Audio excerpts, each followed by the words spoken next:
Salut à tous, c'est Marco, bienvenue sur la 2CGM. Faire son vinaigre soi-même est un jeu d'enfant. Il suffit d'avoir des épluchures de n'importe quel fruit et de l'eau. Autant dire qu'en termes de budget, c'est vraiment pas élevé du tout. Ces bouteilles à côté de moi sont remplies de vinaigre de pomme. Petit flashback, je vous explique comment j'ai procédé.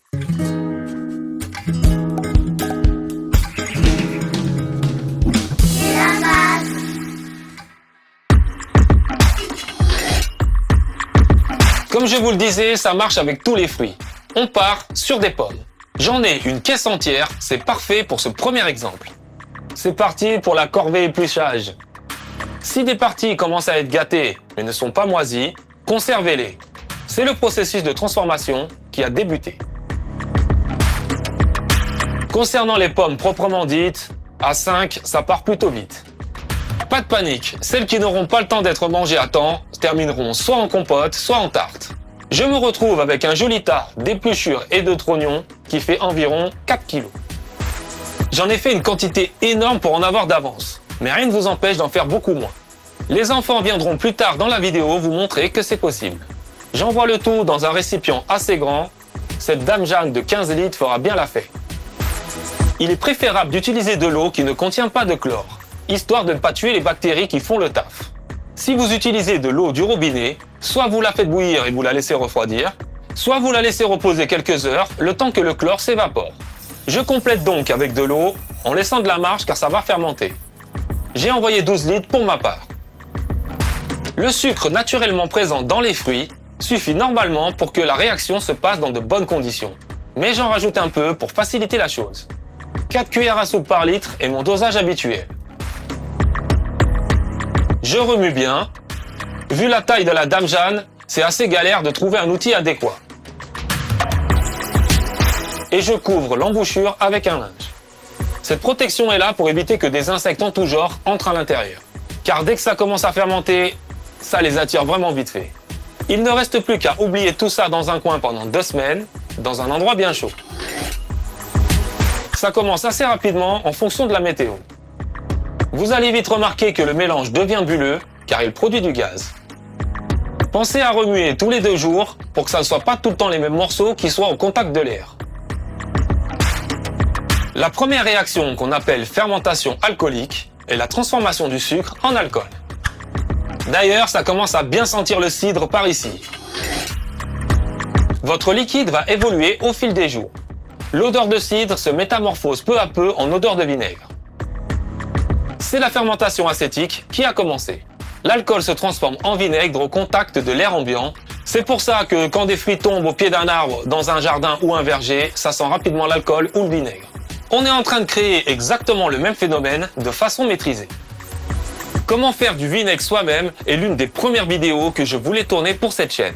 Ça fait presque 3 ans qu'on a commencé ce tournage. Bienvenue dans le sous-sol du labo. On est dans la partie où mes vinaigres fermentent tranquillement. Vous savez qu'on peut en faire avec les épluchures de fruits. Jeff, allume la lumière s'il te plaît. Ok Lélo. Ah, t'as tout éteint là. Ah, merci frérot, c'est mieux. Où j'en étais? Ah oui, ça marche avec tous les fruits. On a de la banane et de la pomme par exemple. Je vais vous montrer le processus avec un ananas. On va enfin le faire 2 ans et demi plus tard. C'est le même principe qu'avec papa. Je découpe la peau en petits bouts. C'est beaucoup plus facile en coupant dans ce sens. Et je la mets dans un récipient en verre assez grand. Je complète avec de l'eau. Abonnez-vous et mettez un like. Pour 1 litre d'eau, on va rajouter 4 cuillères à soupe de sucre. Je remue et je couvre pour pas que les insectes se ramènent à la fête. Et il reste plus qu'à mettre ça dans un endroit bien chaud de préférence et à remuer tous les jours pendant 2 semaines.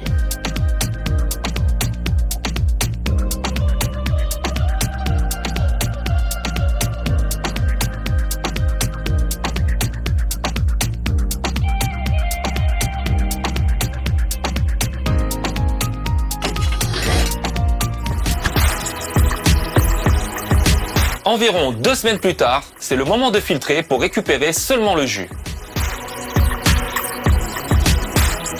L'odeur qui sort de là est déjà bien sérieuse.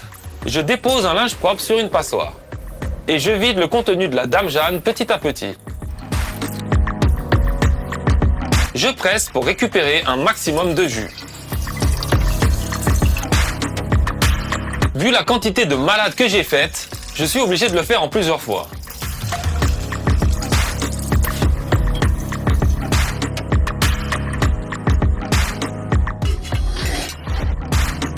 Pour ceux qui veulent optimiser au maximum, vous pouvez mixer les épluchures qui restent pour en faire une pâte.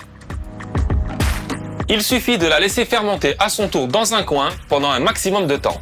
Le tout va se liquéfier et donner une purée vinaigrée très intéressante, notamment pour les marinades. Je rince la Dame Jeanne et je remets le jus à l'intérieur. C'est reparti pour 2 semaines de fermentation. Cette fois-ci, il n'y a rien à faire, il y a juste à laisser dans un coin, chaud de préférence. Nous revoilà 2 semaines plus tard, on est bon. Je pense que certains ont déjà eu le temps de se lâcher en commentaire. Ouais, tu joues à l'apprenti sorcier, tu vas attraper le botulisme, je sais pas quoi. Pour ceux qui commencent à flipper, dites-vous bien que la réaction chimique qu'on est en train de créer est l'une des plus vieilles connues par l'humanité. Comme souvent en cuisine, votre nez est votre meilleur allié. Il suffit de renifler ce liquide pour se rendre compte que ça a fonctionné. Pour ceux qui doutent encore, on va tester le pH et on sera vite fixé. Premier test avec du papier pH. On est clairement sur la couleur du 3, ce qui veut dire que le résultat est largement assez acide. Deuxième test avec un pH mètre. On obtient 2,7, ce qui est cohérent avec la mesure précédente. Petit test au cas où, dans un verre d'eau cristalline, on a bien 7. Il ne reste plus qu'à embouteiller tout ça.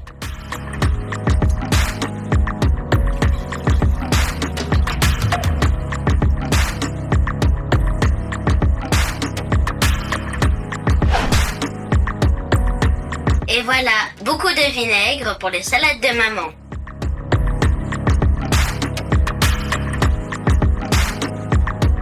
Vous pouvez le conserver éternellement à température ambiante. Mieux encore, il va se bonifier avec le temps. J'ai déjà essayé avec plein de fruits différents. Poire, banane, kiwi, figue, melon, ananas. Libre à vous de tester avec les fruits de vos régions.